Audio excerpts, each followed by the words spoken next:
NCLEX tip of the day, infection control and chain of command.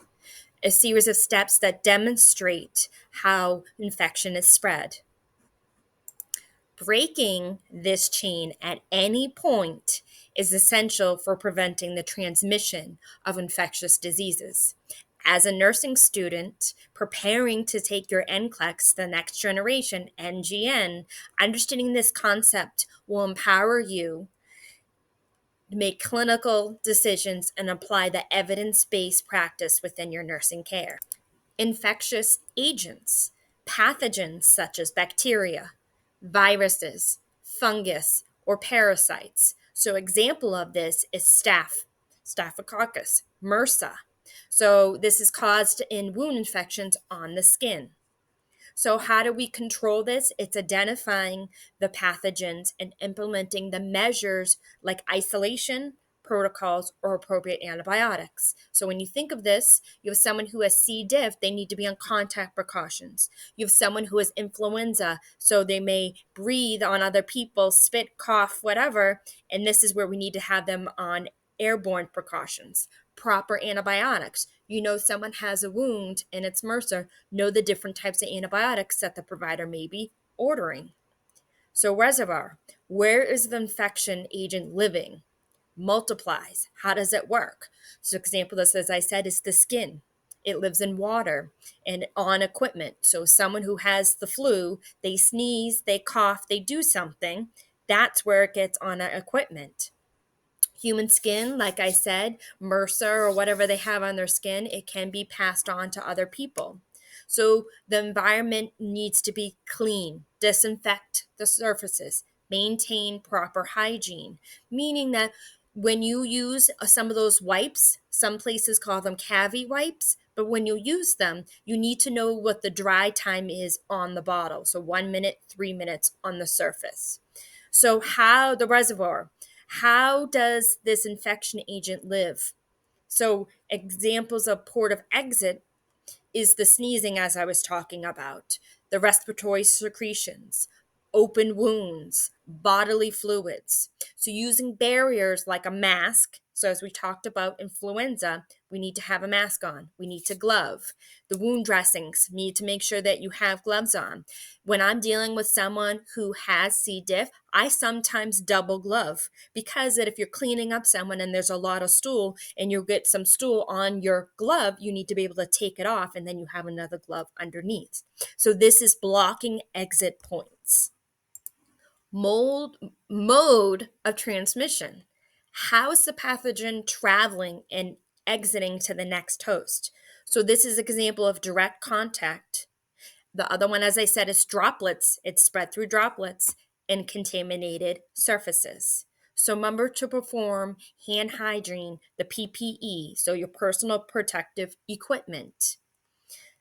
How is the infection agent enters the host? So breaking in the skin. So if the mucous membranes are dry, they get in that way. Respiratory tract, they breathe it in.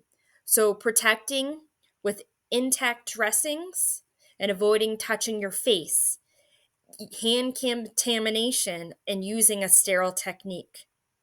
Suspective of a host. So this is a person at risk. So this is immunocompromised patients, those with a chronic illness. As some control strategies, the vaccinations, a healthy diet, and minimize exposure. So hand hygiene is the gold standard. Why is this so essential? It's the single most effective way to protect the spread of infection. When hand hygiene is performed before and after contact with any patient you are taking care of, this is an aseptic procedure. You need to make sure that you're using hand sanitizer before, and then you should wash your hands after. After being exposed to some bodily fluids or contaminated surface, you want to use the hand sanitizer, as I said, right away, ensuring your hands are visibly clean and not dirty or with blood. So as I said, being in that C. diff room, double glove. Certain things when I'm actually putting in like a Foley, I put on gloves and then I'll put the sterile gloves on top of it.